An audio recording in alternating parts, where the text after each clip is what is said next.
Hello दोस्तों, स्वागत है आपका सोनू कुमार क्लासेज में। दोस्तों, आज के वीडियो में हम लोग पढ़ेंगे श्वसन तंत्र।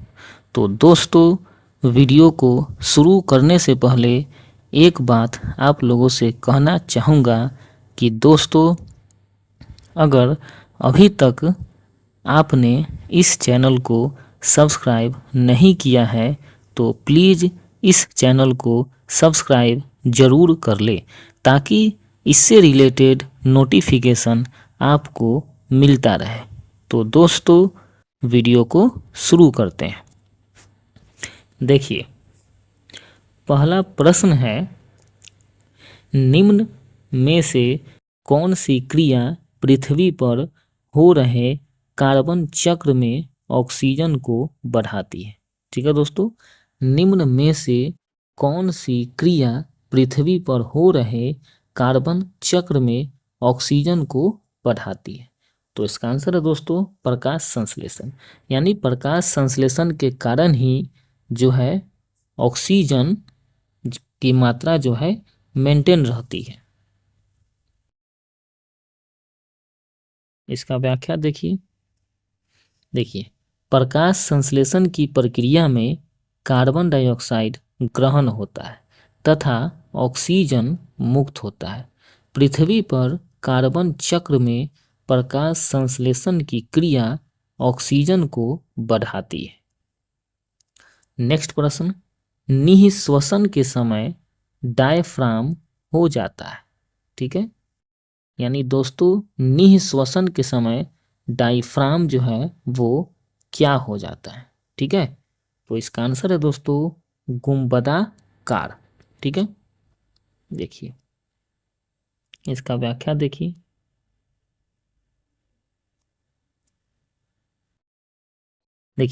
वायुमंडल से शुद्ध वायु का हमारे फेफड़ों तक पहुंचना और अशुद्ध वायु का फेफड़ों से बाहर निकलने की क्रिया को श्वासोच्छ्वास यानी कि ब्रीथिंग कहा जाता है। ठीक है दोस्तों, देखिए ब्रीथिंग किसे कहा जाता है?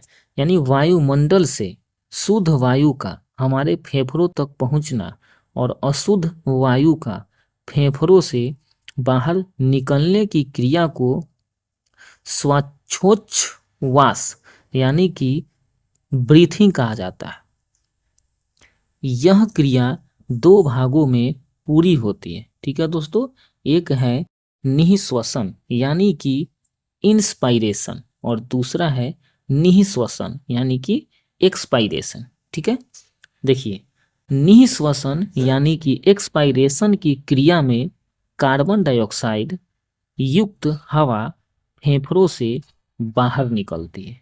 ठीक है दोस्तों, यानी कि निःश्वसन में क्या होता है दोस्तों कि हम सांस छोड़ते हैं। ठीक है, और उसमें कार्बन डाइऑक्साइड युक्त जो है हवा बाहर निकलती है। ठीक है, इसमें पसलियां और डायफ्राम अपनी सामान्य स्थिति में आ जाते हैं। ठीक है, बस गुदा का आयतन भी फिर से कम हो जाता है। इसके कारण फेफड़ों पर दबाव बढ़ जाता है और कार्बन डाइऑक्साइड गैस हवा में मिलकर शरीर से बाहर निकल जाती है। निःश्वसन के समय डायफ्राम गुंबदाकार हो जाता है। ठीक है, देखिए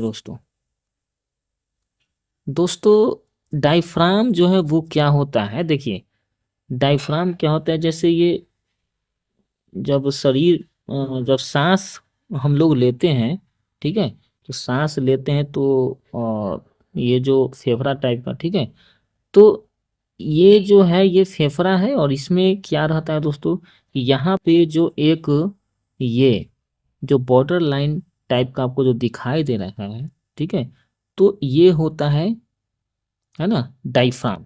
ठीक है, तो इसमें जो है इधर से भी रहता है। तो हम लोग जब सांस छोड़ते हैं, जब सांस दोस्तों हम लोग लेते हैं तो ये जो है नीचे की तरफ फैलता है। ठीक है, ये थोड़ा नीचे की तरफ फैलेगा क्योंकि सांस जब हम लोग लेंगे तो अंदर हवा प्रवेश करता है तो थोड़ा आयतन बढ़ जाता है इसका, ठीक है। लेकिन जब हम लोग सांस ये छोड़ेंगे तो ये थोड़ा ऊपर की तरफ जो है सिकुड़ता है, ठीक है। और जब ऊपर की तरफ जब ये सिकुड़ेगा तब जो है इसका आकार गुंबद के आकार का हो जाता है, ठीक है। चलिए नेक्स्ट प्रश्न, निम्नलिखित में से कौन सी एक गैस वातावरण प्रदूषक मानी जाती है, ठीक है। तो इसका आंसर है दोस्तों सल्फर डाइऑक्साइड यानी SO2। व्याख्या देखिए, देखिए सल्फर डाइऑक्साइड यानी कि SO2 वातावरण प्रदूषक गैस मानी जाती है, ठीक है। यह स्वास्थ्य और पर्यावरण दोनों को प्रभावित कर सकती है, ठीक है। सल्फर डाइऑक्साइड के अल्पकालिक जोखिम मानव श्वसन प्रणाली को नुकसान पहुंचा सकते हैं और सांस लेने में कठिनाई उत्पन्न कर सकते हैं। वातावरण में सल्फर डाइऑक्साइड का सबसे बड़ा स्रोत विद्युत संयंत्रों और अन्य औद्योगिक गतिविधियों में जीवाश्म ईंधन का दहन है, ठीक है। कहने का मतलब है कि दोस्तों ये सल्फर डाइऑक्साइड का मुख्य स्रोत क्या है।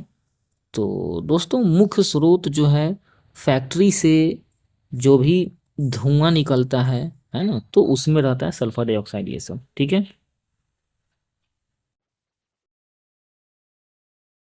नेक्स्ट प्रश्न, डॉक्टरी मृत्यु की घोषणा होती है जब, इसका आंसर है दोस्तों उपर्युक्त सभी तीनों एक साथ मौजूद है, ठीक है। यानी कि कहने का मतलब है दोस्तों कि किसी भी व्यक्ति को डॉक्टर कब मृत्यु घोषित करते हैं। तो देखिए नाड़ी गति बंद हो गई हो, ठीक है। उसके बाद हृदय गति रुक गई हो, ठीक है। उसके बाद आंख की पुतलियां स्थिर एवं फैल गई हो तथा प्रकाश पड़ने पर कोई प्रतिक्रिया न हो, ठीक है दोस्तों। यानी डॉक्टर किसी भी व्यक्ति को कब मृत्यु घोषित कर सकते हैं, जब उसकी नाड़ी गति बंद हो गई हो, ठीक है, हृदय गति रुक गई हो, आंख की पुतलियां स्थिर एवं फैल गई हो तथा प्रकाश पड़ने पर कोई प्रतिक्रिया न हो, तब जो है डॉक्टर उस व्यक्ति को मृत्यु घोषित कर देते हैं, ठीक है। इसका व्याख्या देखिए, डॉक्टरी मृत्यु की घोषणा तब होती है जब निम्न स्थितियां एक साथ मौजूद हो, नाड़ी गति बंद हो गई हो, हृदय गति रुक गई हो, आंख की पुतलियां स्थिर एवं फैल गई हो तथा प्रकाश पड़ने पर कोई प्रतिक्रिया न हो, ठीक है। नेक्स्ट प्रश्न, कणीय तत्व क्या है। इसका आंसर है दोस्तों वायु प्रदूषक। व्याख्या देखिए, कणीय तत्व यानी कि पार्टिकुलेट मैटर को कणीय प्रदूषक भी कहा जाता है, जो कि वायु में उपस्थित अत्यंत सूक्ष्म कणों व तरल के सूक्ष्म बूंदों का एक जटिल मिश्रण होता है, ठीक है दोस्तों। देखिए कणीय तत्व यानी कि पार्टिकुलेट मैटर को कणीय प्रदूषक भी कहा जाता है, जो कि वायु में उपस्थित अत्यंत सूक्ष्म कणों व तरल के सूक्ष्म बूंदों का एक जटिल मिश्रण होता है, ठीक है। यानी हवा में जो है अगर जल का जो है सो कण है और वो जो है धूल कण से मिल गया, ठीक है, तो वो कणीय प्रदूषक हुआ। देखिए यह वायु की गुणवत्ता को प्रभावित करने वाले कारकों में से एक प्रमुख कारक है, ठीक है। जैसे मान के चलिए दोस्तों फैक्ट्री से जो है बहुत सारा धुआं निकला, ठीक है, और वो जो है हवा में, हवा के साथ जो है क्या हुआ, मिल गया, ठीक है, बारिश हुआ, बारिश के जल के साथ मिल गया, तो वो क्या हो गया, एक कणीय प्रदूषक हो गया। चलिए नेक्स्ट प्रश्न, निमोनिया एक संक्रमण है। तो इसका आंसर है दोस्तों फेफड़ों का। ठीक है, व्याख्या देखिए, निमोनिया फेफड़ों का एक संक्रमण है जो कि एक या दोनों फेफड़ों में संक्रमण उत्पन्न करता है। यह संक्रमण विषाणुओं, जीवाणुओं, कवकों आदि के माध्यम से हो सकता है। चलिए नेक्स्ट प्रश्न। रात के समय यह सलाह दी जाती है कि पेड़ के नीचे न सोए क्योंकि पेड़, तो इसका आंसर है दोस्तों कार्बन डाइऑक्साइड को मुक्त करते हैं। दोस्तों रात के समय पेड़ के नीचे सोने की सलाह नहीं दी जाती है क्योंकि रात के समय पेड़ जो है क्या करते हैं दोस्तों, कार्बन डाइऑक्साइड गैस मुक्त करते हैं। और ऐसा क्यों होता है दोस्तों, इसलिए क्योंकि रात के समय प्रकाश संश्लेषण की प्रक्रिया नहीं होती है। और ऐसा क्यों होता है, क्योंकि रात के समय सूर्य का प्रकाश नहीं होता। ठीक है, चलिए इसका व्याख्या देखिए, रात के समय पेड़ के नीचे न सोने की सलाह दी जाती है क्योंकि पेड़ अपनी श्वसन प्रक्रिया के दौरान कार्बन डाइऑक्साइड को मुक्त करते हैं। ठीक है, चलिए नेक्स्ट प्रश्न। स्तनधारी में सामान्य श्वसन के दौरान डायफ्राम होता है बी यानी कि चपटा। ठीक है दोस्तों, यानी स्तनधारी में सामान्य श्वसन के दौरान डायफ्राम कैसा होता है, तो चपटा होता है।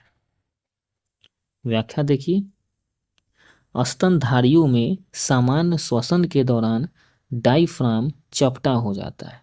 वस्तुतः फेफड़ों के नीचे स्थित डायफ्राम स्तनधारियों में एक श्वसन मांसपेशी है जो श्वास लेने की प्रक्रिया में सहायता करती है।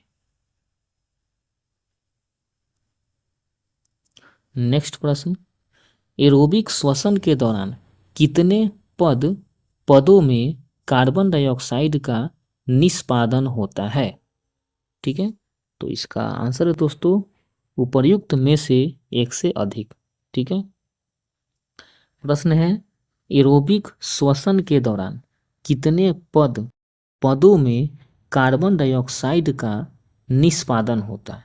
ठीक है, तो उपर्युक्त में से एक से अधिक। इसका व्याख्या देखिए,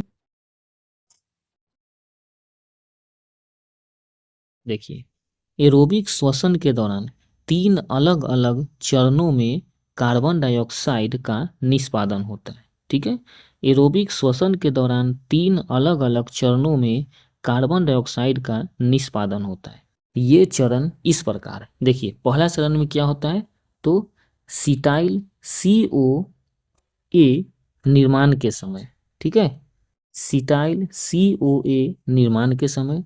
दूसरा है क्रेब्स चक्र में अल्फा कीटोग्लूटेरिक एसिड के निर्माण के समय। तथा तीसरा है क्रेब्स चक्र में सक्सिनिक अम्ल के निर्माण के समय। ठीक है, यानी इस तरह से जो है कितने पद में कार्बन डाइऑक्साइड का निष्पादन होता है। ठीक है, तो अलग अलग, ठीक है दोस्तों, यानी कि 3 अलग अलग चरणों में है। ठीक है, तो इसलिए यानी कि इसमें 3 हो जाएगा, फिर 1 हो जाएगा। ठीक है, इसलिए यहाँ पर जो है 1 से अधिक हुआ है।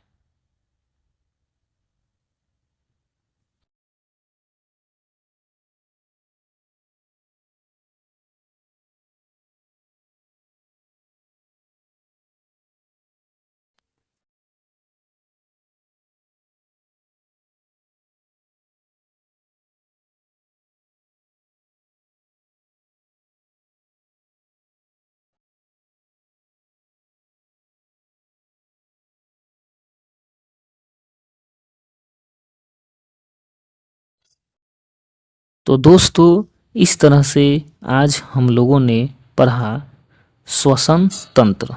दोस्तों ये वीडियो आप लोगों के लिए बहुत ही इम्पोर्टेंट है, इसीलिए इस वीडियो को आप लोग बार बार देखें और दोस्तों चैनल को सब्सक्राइब करना मत भूलें। दोस्तों मिलते हैं फिर अगले वीडियो में, तब तक के लिए धन्यवाद।